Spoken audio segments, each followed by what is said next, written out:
don't lie. But if you're going to do something like this, own up to it. Don't blame everybody and his brother, because you're going to have some serious press when you've been on TV for however many years and you do that. I don't know what their personal walk is. I think going through this and having been in close proximity and close friends for a long time, I don't think I'll have much of a relationship with them from here on out. Yeah. But it's not because I wouldn't be willing to reconcile, because I know people evolve and I hope that they do.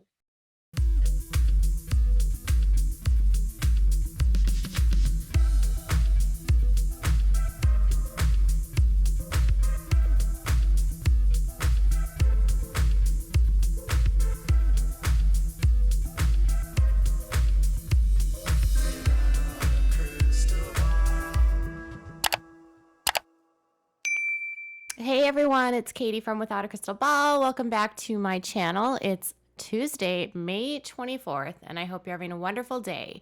We're going to get right into a exclusive interview with Caleb Williams, who is the friend of Josh Duggar that's been in the middle of quite the court filings.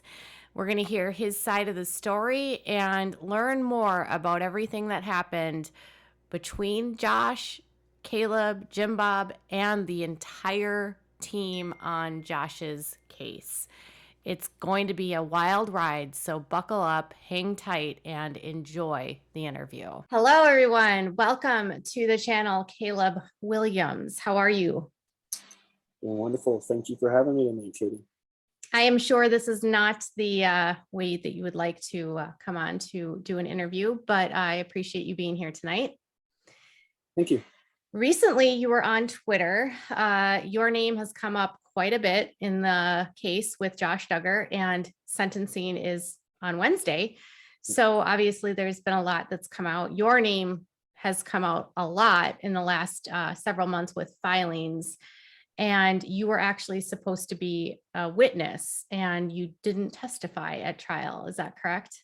That's correct. Okay. So it appears as though Josh is trying to blame you, and this has actually upset the prosecutors in this case. So can you tell me how you found out about like his plans to bring you into this? Up until October, I was just like everybody else. I got a phone call from somebody saying, hey, somebody's at your house and they are wanting to talk to you about Josh Duggar. It's a private investigator. And it was shocking for me. But in my naivete, my lack of understanding, I was still thinking, Josh, there was a part of me that believed he did it just because of the evidence I saw. And then there's another part of me as somebody that wants to give a person that I view as my friend the benefit of the doubt. I had an uneasy feeling. I called some friends and I was like, this just doesn't add up. You found out in October? Yes. The PI showed up at my house. Mm-hmm. He asked me, like, it didn't make any sense. He said, one, it was a Sunday afternoon, but two, he said he wanted like character reference of some type. Okay. You know, tell me about Josh Duggar. Right? What do you know him to be? All these things. And I was looking at him and thinking, and I think I laughed at him a little bit. It's like, you do realize, he's like, oh yeah. And I was like, something doesn't add up, because you are on an SO registry. So obviously knowing the nature of his situation where he will also be placed on the same registry, do you feel like they came to you because of that? Absolutely. Okay. There's little doubt in my mind. That was when the U.S. attorneys asked me why. I thought, like, are there issues between you and the Duggars? Why would they be after you? Mm-hmm. I just said, I'm pretty sure it's kind of obvious. It's because of my registration status. Yeah, my past. As I've said before, I do not intend to. I've told my story. Yeah. I don't need to go into it. I don't plan on going into it here. But what I do think is important and what I do want to touch on here is when you do something wrong, especially something that you have to acknowledge it, you have to own it, and you have to acknowledge the harm position I was in, albeit different. It still is similar. Always be very clear in that, and that no matter who I talk to, I want them to know, yeah, I was wrong, and whether I'm moving on from what I'm doing my best to move past that, I'm going to acknowledge that and try my best to do the right thing every day, like do the next right thing to be the best person I can be. Go ahead. So when he comes to your house, he's asking you these questions. Did you figure it out at that point that this is why they're here? They're going to put this on me, or did it not hit you then? I thought at first that they were just really bad lawyers and that their defense was horrible if they were going to try to put me on the stand, but it still didn't add up. I am most of the time, I try to be a trusting person. It bites me a lot. It does. And I know it. But I don't want to be a glass half full person. And that is a balance that I'm learning. I'm still pretty young, and part of life is you just have to learn it. I think what happened with that private investigator was a challenge in that I was trying to, he was given that grandfatherly feeling. I was trying to give him the benefit of the doubt. And Josh had called the person that called me and like on the phone called my somebody that is close to me that then relayed to me that Josh called. He did not call me personally, but I knew it happened, and it didn't make sense anyway either, because I didn't think he was even supposed to be using devices. So he called you, or he called a friend of yours or someone close to you, and that's how you found out why they were there? No, what I'm saying is he called, yes, and I wasn't there yet, so I didn't hear that conversation. I only heard about it. It just surprised me. Okay. When was the last time you had talked to Josh or to the Duggars prior to this happening, prior to them showing up at your home? My last conversation with Josh was probably a few weeks before he was indicted. And there was nothing about that, but I knew he was under investigation. I didn't know he was going to be indicted, but he did say some strange stuff. I just didn't connect the dots until later in my mind. But anyway, it's of no consequence, really. So you knew about the investigation for a year, you said before? I think from when pretty close to when he was raided. Okay. I knew, yes. And how were you like brought into that? How did you find out about that? Somebody else that I knew had been interviewed by Homeland Security and who knows who else. And they relayed that to me. And I personally, at that point in time, thought that it was somebody else, one of Josh's employees that had done it. I didn't want to believe. I gave him the benefit of the doubt that he didn't do it. Wanted to think that he wouldn't do that. It was very difficult for me once I started coming to a point. I just over time seeing evidence, and then the final nail in the coffin for me was him trying to blame me because I wasn't there. And well, also he tried to blame your brother too. Yes. Yeah. And that fell apart because your brother was not available at the time. Yeah. And not capable of being there. I mean, he was in county at that point. So, and the attorney that represented your brother was Josh's attorney. Like, there was a lot of attorney gaffes. Like, yes, Travis Story is very good at that, in my opinion. So once your brother couldn't be blamed, then he moved on to you. But this story of him being framed had been in process for quite a long time, and he settled on you at the end. Defense has said you worked at the car lot. Can you speak to that? Did you work at Josh's car lot? I was never an employee of Josh. I received cash or checks from Josh. It would have been like a independent contractor, but I was never his employee. Okay. And that was one of the things that irritated me. I understand it's still me working for Josh. Hours. You would have been like a 1099 if he would have given you the documents. Yeah, subcontractor. Okay.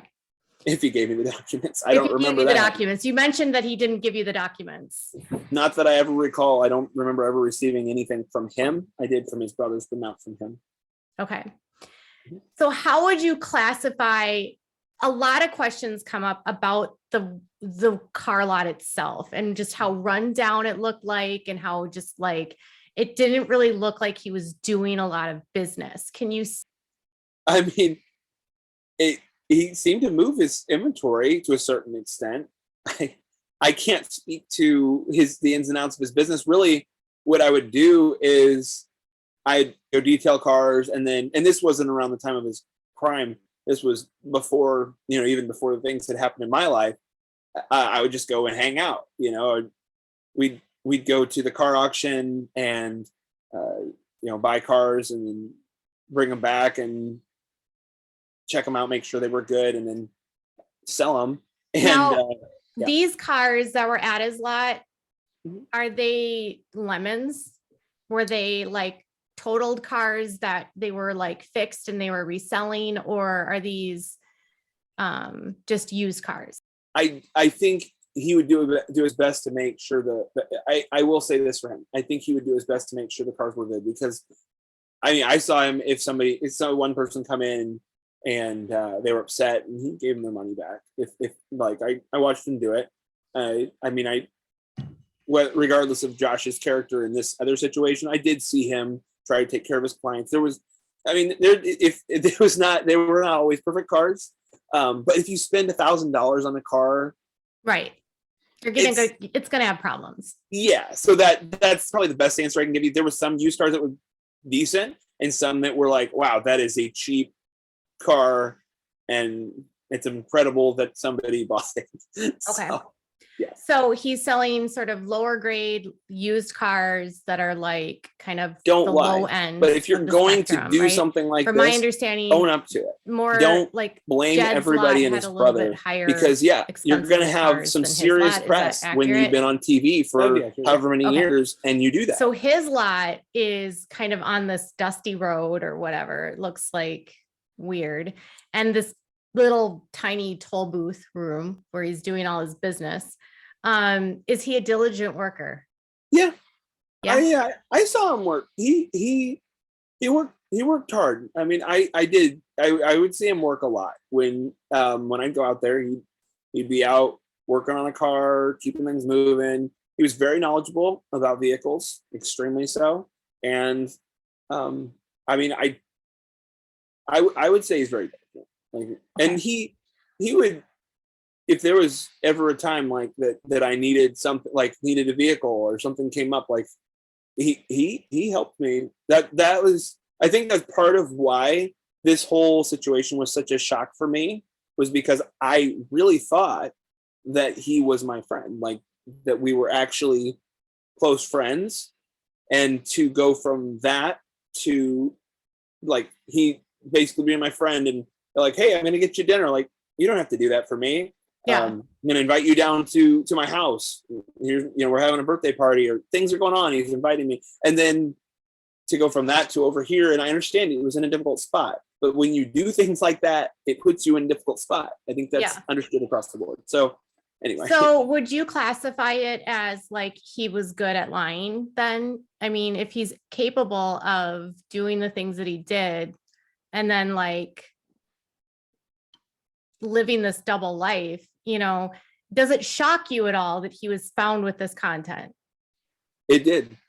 It shocked me a ton. Oh yeah, because I thought he had changed. I didn't really know him before the Ashley Madison and all the other things that happened. I knew of him. I had met him and didn't really have a relationship at all with him. And then when I came down there for something, he like to visit, he was one of the people like, yeah, come live here, and this. And I just thought, wow, people are so nice. It was hard to transition to a point where I realized they're really after me, and if I don't like prove that I wasn't there, they're gonna try to frame me with this crime. You did odd jobs for him. It sounds like might have sold a car in like March, and you printed off some labels, which Justin Gelfand is like obsessed with, which is irrelevant. You were not there on the days in question. No, I left Arkansas on a Saturday. I think the Saturday before he actually started doing that content. And as I said earlier, too, when I was on this other podcast, I think I'm a firm believer in God, and I think God really protected me in this situation. I don't know your belief system, but it was seriously incredible. I could not have planned it. How do you know somebody's doing that sort of those behaviors and on a computer? And so for me to come in on like Tuesday, leave on Saturday, and have a clear path of what I was doing that I could look back on, and not, how was I to know that? And then to be up there still and then have knowledge of where I was even in the week after, I just don't look at that as coincidence, but it was pretty incredible. When he was like there, was there anything in the like remiss? Was he acting weird? Was there any? Who is he? I'm sorry, Josh, because you did some work, I think, for Jed and Josiah maybe too. Yes. So while I was down there, I was staying on the Champion Motor Cars car lot. They were like, yeah, you can stay there.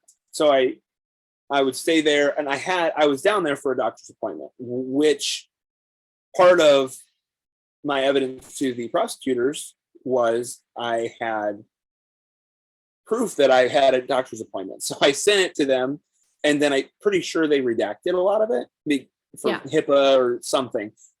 But it was still evidence that this is where I was on this day. But there was still a gap of time. And this was, so once I got down there and did my thing and came back and went to the Apple store and all those things, I was laying out what I was doing here in Illinois for Special Agent Faulkner. They did at first ask me for stuff, and the reason, and this is kind of moving over into what we're going towards. I think I'm kind of feeling where you're going. And the reason I gave more information was because they had asked me specific questions. Since I've gone through my past, I've done a lot of study. I never want to be in violation of the law like that again, ever, regardless of circumstances. It's very uncomfortable. And so if you say something to a federal agent that's incorrect, that is a crime. And it really scared me because I once I got off that call and that interview with them, I just dug in and started looking because I wanted. So you were afraid that you might have said something incorrectly, and you wanted to verify and clarify. Not even just that; it was more that I wanted to prove, like, this is where I was every single day. Yeah. And then when I went back and saw, whoa, I texted Josh, which I think his team already had. Yeah. That I had texted him. And so there was communication between you and Jed or something, right? Jed and probably other brothers. And maybe too. Josiah. Probably. It was multiple brothers that I was talking to throughout that time period. But yeah, so that was kind of scary for me because they said, did you go to the lot at all? I said, no. And then I come back and look at these texts, and I see a text that says, well, right, because I should be able to come later. Why would you remember something just so nondescript, right? Like, how many of us do things and 2.5 years later, you're being asked, were you at the car lot? Like, why would you, it wasn't to you, that moment in time wasn't significant, right? You were just there for a doctor's appointment, for Josh, it was significant, right? So he wants to know what you're doing, but. Well, and part of it part of the reason it was so difficult to remember that stuff is when you're in a high stress moment of your life. I don't know. I'm assuming you've probably been there. I understand. You don't sit there and think about what you're doing every moment of every day while you're down in another state for a doctor's appointment. You're like, you're going to make money. I was trying to make some money while I was down there to continue to pay my bills. I wasn't like, there was a lot of stress in my life at that point in time. A lot was going on. Your case was going on at that time. Oh yeah, it was ongoing, and that is very stressful. And so to take that and be like, they're asking me all these questions, and I'm like, I don't remember. I don't think so. No. So and you then have your own stuff coupled with the stress of, oh my God, they're going to try to pin this on me. So it sounds like after you have this conversation with Faulkner, who, by the way, I've heard is a very nice guy. Seems very mild-mannered and very respectful. His incident report with you seemed very like he wasn't super worried about you, didn't seem to think that there was anything of concern with you. And, you know, he wasn't going to do a ton of follow-up, but you were brought up at the very last minute, and they like acted like you were ignored when you were like never there. So I'm noticing a lot of red herrings with his defense. Like they try to make big deals out of nothing because their case is very much, they don't have anything, in my opinion. So you start to hear that this is going to move forward, and you reach out to the Duggars at some point, or how to explain? So the day that the private investigator showed up to my house, I tried to get a hold of Jim Bob and did not hear anything. And this is where I don't want it to be perceived that I'm attacking him. I'm not. I still very much care for Jim Bob. Like he's somebody I still love. I looked up to him a lot. And so regardless of circumstances, the man has done a lot for me and in my mind. So no matter whose perspective is around, I still care about him. And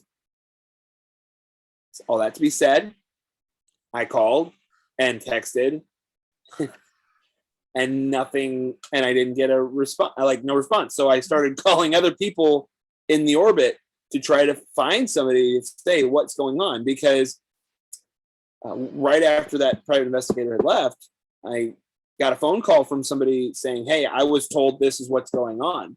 And I was like, you got to be kidding me. So I called that. I know I'm being vague, it's very purposeful, and asked them, and we had a whole conversation, and he's like, don't trust anything, you know, they are after you. And that changed my perspective a lot on the whole thing. And so like I said, I just kept trying until that night I got a hold of somebody. They called me back, we spoke, and they said, yeah, he'll call, he's going to call you in a few minutes. I get a text and says, I can't talk to you about this. And I understand being in a case where he directed me to Josh's attorney in St. Louis, I think. I don't know. It was probably Mr. Gelfin. How involved did you at that point believe Jim Bob was with the defense? Was he pretty? I had no idea. And to this day, I don't know his level of involvement in all this. What bothered me was, I've known this man for years. He was almost like a father. He was a father figure for me for a long time. A long time. And for him to not even pick up his phone when I spent 2 years, a year and a half, whatever it was, not telling anybody that Josh was under investigation. I knew anybody in their right mind would know that's a big story, but it wasn't to me because this was my friend and I didn't think he did it. And so I kept that. And to not give me just the courtesy to pick up your phone and say, I'm sorry, let me see what's going on, or hey, we'll figure this out. Nothing. It was all, we can't talk about this. And that really bothered me. It really shook me and my faith in this whole, and him. It was hard. So it probably feels very complicated, I'm sure. Yeah, that's a good way to put it. So once you're sort of blown off by Jim Bob, at what point do you get approached and are told that you're going to be a witness?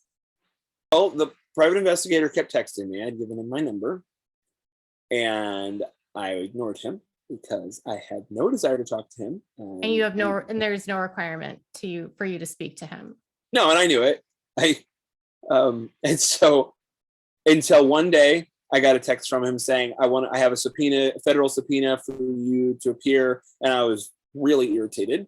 And he's like, I want to work it out with you where we can meet and I'll just serve it to you. Like, oh no, you're going to have to find me. So you have to go to the trial. Even you're flown in from out of town. Yes. So I think it was like the trial was going on and I didn't even know how I was getting there. I didn't know where I was staying. I didn't know anything. And they weren't telling me anything. And so they said, well, we want you there. They got a hold of me, I think Saturday night, and said, we got a flight for you Sunday afternoon. You're going to have to go. Here's the ticket. Here it is. And I was like, where am I staying? I'm emailing them. I'm calling. It's a Saturday. Oh, I mean, I think it was Friday, but it was then Saturday. The next day was Saturday. And like, I couldn't get a hold of anybody. And then, I didn't think they were working Sunday. And it was really nerve wracking. Where am I going to stay? So they put me up in this motel where I was nervous for my safety. So when you get there, are you told what they're going to ask you about? Do you get any idea what their mission is for you? I knew what their mission was for me. Well, right. But did you have any idea that they were going to say that you had a thumb drive and you were doing remote accessing? I mean, the whole story is so not even plausible and stupid, and we laughed about it during the trial just because it was so outlandish, which is actually what you claimed on Twitter. I thought that was a good word for it. It was outlandish. Like, we were like, he's going to blame the router. He's going to blame the thumb drive. Oh, it's somebody, whatever. So the theory was that you planted a thumb drive on his computer and somehow installed a Linux partition and wanted to view this content on his computer for some reason. Outlandish is the word for it, and I will stick with it.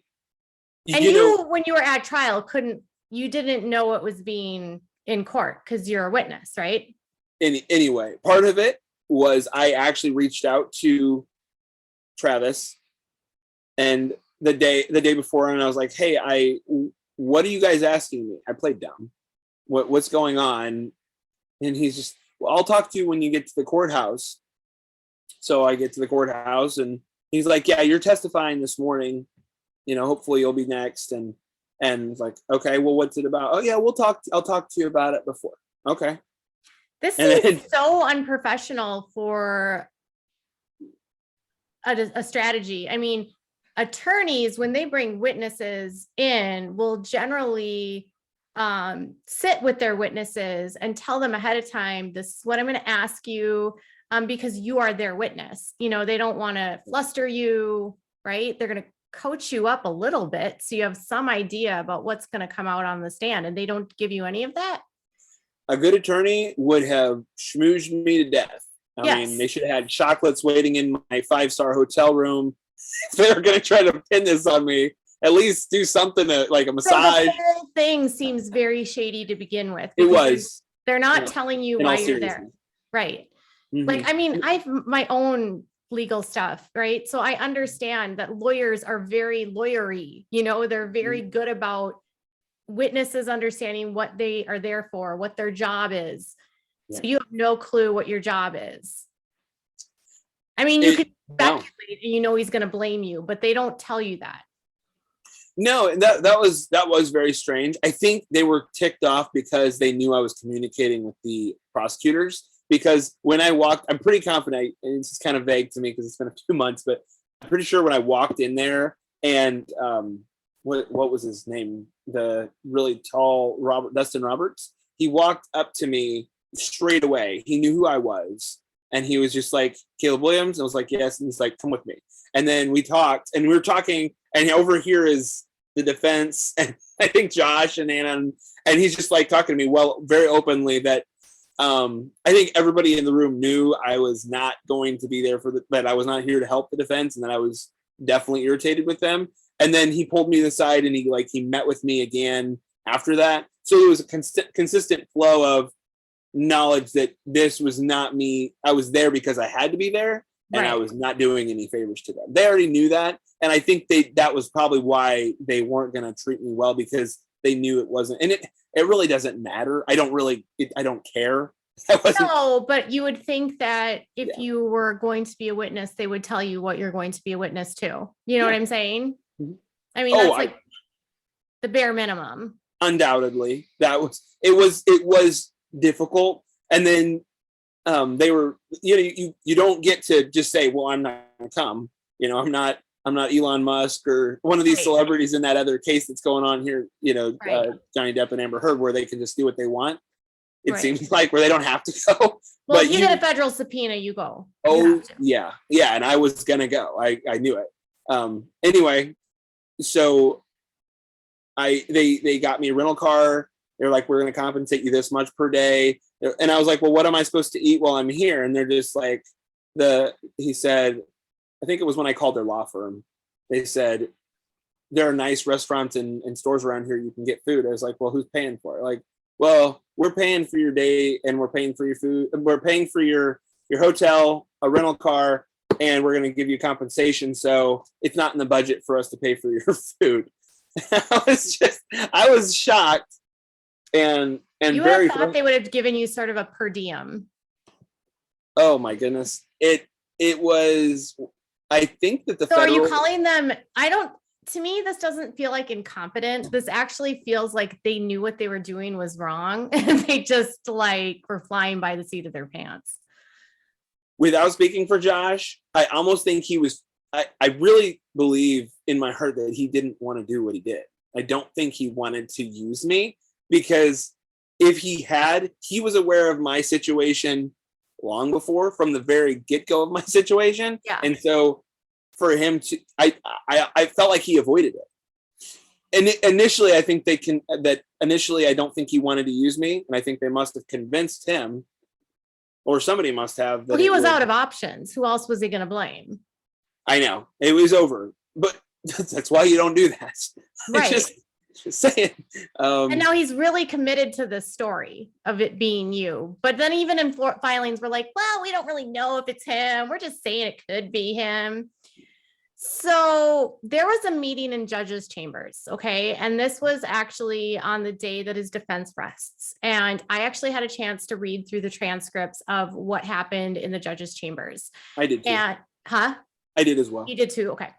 And during the conversation and the back and forth, it sounds like their whole motive was to question you and make you admit that you were on this registry, and that was the goal. And that the judge basically said, you can't do that. You can ask him if he was there. You can ask him if he installed this thumb drive. And if he says no, you're done. That's it. It was again, I think that was a miracle that they were so set on me coming out there and just really, I knew they were going to rip into me when I got out there. And they were not, little doubt. Dad was going to somehow testify. And I'm like, and what was he going to speak to, that you were at his car lot? My assumption is that he was on standby for them to say that for him to say, yeah, he stayed in my RV at my car lot during this time, or in my, So how does that make you feel as someone who's been friends with these guys, to know that Jed's willing to hang you out to dry? I don't know if he did or did not, was or was not willing, because again, he could have been put under federal subpoena as well. My understanding, if he was, I can't speak to that. I don't want to, because could he have? Could it have been a situation where Jed was reluctantly there like you? Yeah, because I never saw him. He was not actually in the courthouse that I ever saw. Never. Okay. So the other gentleman, I don't remember his name. Oh, Randall Berry. He was there. And they never called him either.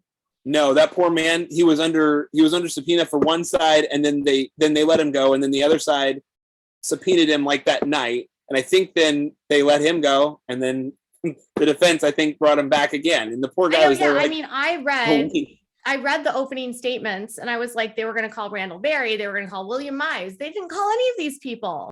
Yeah, I spent a lot of time with Randall in the courthouse. And he's also a convict and has a lengthy rap sheet. So there was probably interest in that as well, which makes me start to wonder, do you feel like Josh perhaps finds people that have these backgrounds, knowing that if something were to happen, he could blame them? Well, I didn't have that background when I met Josh, nor did I have it for the majority of my relationship with Josh.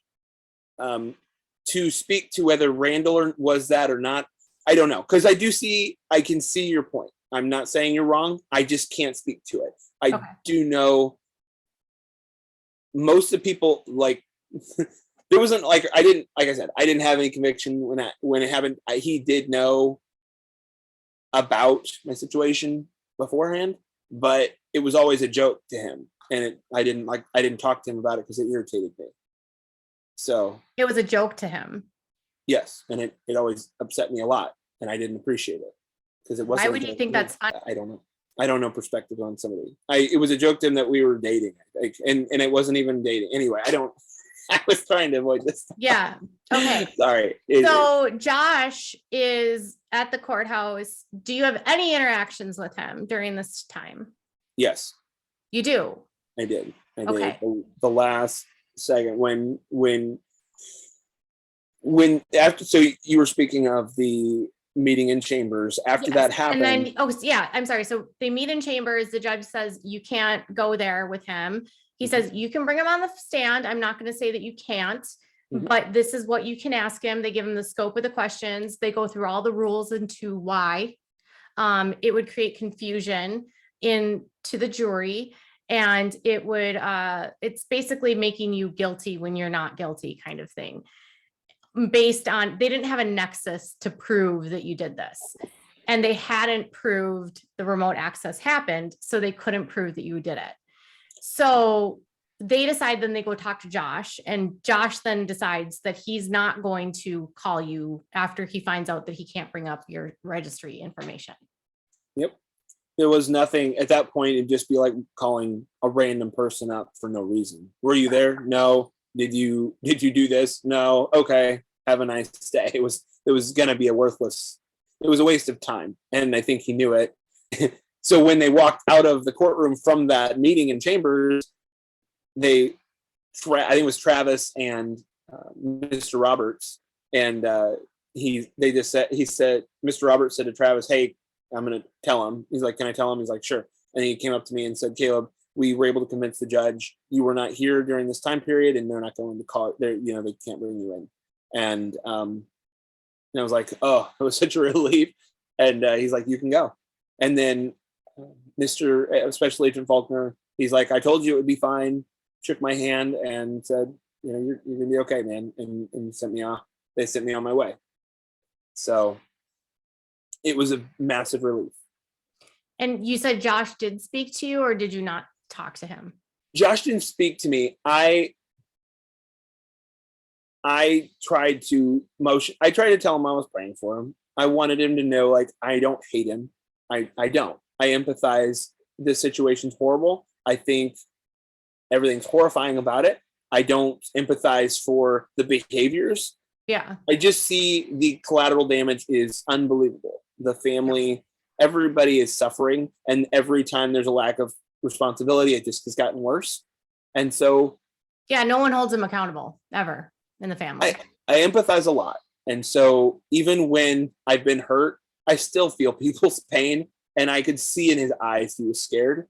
And that bothered me, even if he was trying to hurt me. And I know some people might criticize me for that, but I still just tried to tell him I was praying for him. And it was like he wouldn't look at me. He just like no eye contact. Disposable at that point. I don't know. It was like I think felt guilt. I don't know what to speak to that.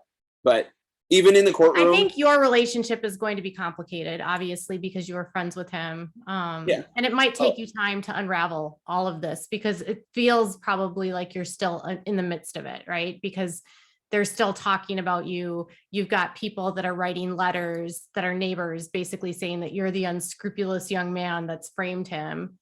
So I don't even know the neighbor, and I was there a lot. What do you find? Do you find out that they're telling other people that you've done this? How do you come to that realization? Are you talking about before the trial? No, like you said that they were telling people in their circles that you were doing this. That was my understanding. I heard from somebody close to circumstances, yes. And then somebody else, it got to me that it was being shared. And that was very difficult to process. Again, I care about these people, and the truth matters a lot. And to just willy-nilly just say that somebody does, it's not like, you shouldn't lie ever, regardless of what happens, no matter what happens. Even if you make a stupid decision, regardless, don't lie. But if you're going to do something like this, own up to it. Don't blame everybody and his brother, because you're going to have some serious press when you've been on TV for however many years and you do that. It's the way it works. Yeah. So what do you think about the fact that other times he's been caught, he's actually admitted it? Why didn't he do it this time? I hate to speak for him. My only guess in that, my perspective on that, is that there's a big difference between facing 20 years in prison and a scandal where people are going to be upset at you, where you've got the ability to say, I'm sorry, shouldn't have done that. Oops. Like cheating on his wife. Yeah. There's a massive difference between those two things. When you're facing time, it gets very real. Yeah. And that's one of the reasons I empathize so much, is he could be gone for 2 decades. That's a long time. Do you have any interactions with Anna? Yes.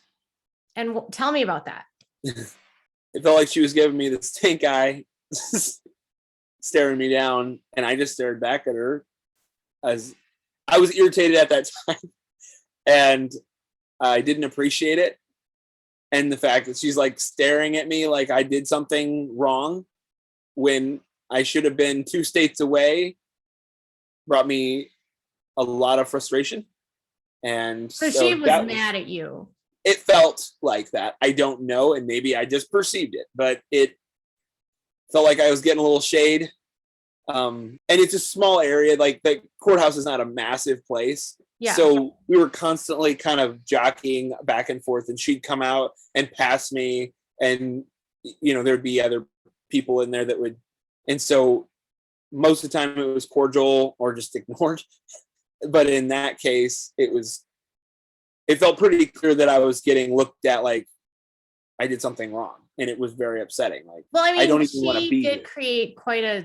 She created a lot of chaos in the family. She blamed a lot of people leading up to the trial. So you weren't alone in that. Not to say that it's fair, but now she believes that it's still you. That's my understanding. And she sat through the whole trial. It's heartbreaking. I don't envy her position. I mean, trying to be careful how I touch on this, but she loves her husband, and he is a massive part of her world, and her world has crashed multiple times. I can't even describe that, because I don't know how that is. My world's been shattered a few times, and it's really difficult, but I've never been married, and I've never had children, like a bunch of children with somebody. And continued to have kids with someone. Yeah, you just keep going, and there's a lot of a bond there, psychologically, physically, financially, everything. Yeah, it plays a lot of, and so Anna and I have never been close. I didn't always have I was cordial. Well, I know I've heard she's kind of a firecracker. Yeah, and I have no problem with the firecracker. I just don't like being, anyway. I need to stay away from this topic. Now she's with Josh. She's writing letters to the judge. She still believes it's you. If you could say anything to her, what would you say to her? I'm praying for her. I hope she processes it. And I hope eventually she comes to the point where she realizes that it wasn't me and that her husband made some terrible decisions. That's it. Would you encourage her to divorce him? I still am not an advocate for divorce. I do see, I would not personally do that, but I think if he's there for long enough, I don't know. That's a really hard thing. I have a feeling his kids could all be grown by the time he comes out, and I can't put myself in those. That's such a. You're a father. Am I? Yes. Would you want your children around someone like that? No, and here's why. You have to get help. If you cannot say to me, all these things have happened, and there's no. You have to get help, and if you do not get help, and you do not. First thing is people like him are highly resistant to help. So yes, you have to acknowledge that you did something wrong. Yeah. And then you have to, try to make amends, pay your debt to society. And while you're paying your debt to society, get help. In cases like this, he's resistant to treatment. He's not acknowledged that he's done anything wrong. And research has shown that individuals like him rarely get better at all. So would you have anything to say to Josh? I don't know. I'm not angry at him. I don't hold it against him. I really just pity him. I know that sounds weird given the circumstances and the horrible things that have happened, but he's still a human being. His life does have intrinsic value. Every life does. And that's the way I try to look at everybody, no matter who I run into. But I looked at him as my friend. And whether we're friends or not now, I don't know that he'll ever speak to me again. I just hope he gets help. That's it. I don't wish ill on him. I just, if he's got to appeal it, do what he's got to do. I wish he'd stop bothering me or anybody else to try to obfuscate. You wouldn't say to him, Josh, accept what you've done and accept your consequences. And get help. Like, I know I'm saying that a lot, but it's because you will not move past this until you get help. If you continue, you will do it again. Josh, you would say, acknowledge what you've done, get help, or else you're going to get worse. What do you say to Jim Bob? Potentially. Are you disappointed in him? I'm not sure what to say. I'm not mad at him. I'm not out to hurt him. None of this interview. Did he let you down? It's not even letting me down. It's, again, you have a relationship with somebody for that long. If something happened like that, just pick up your phone.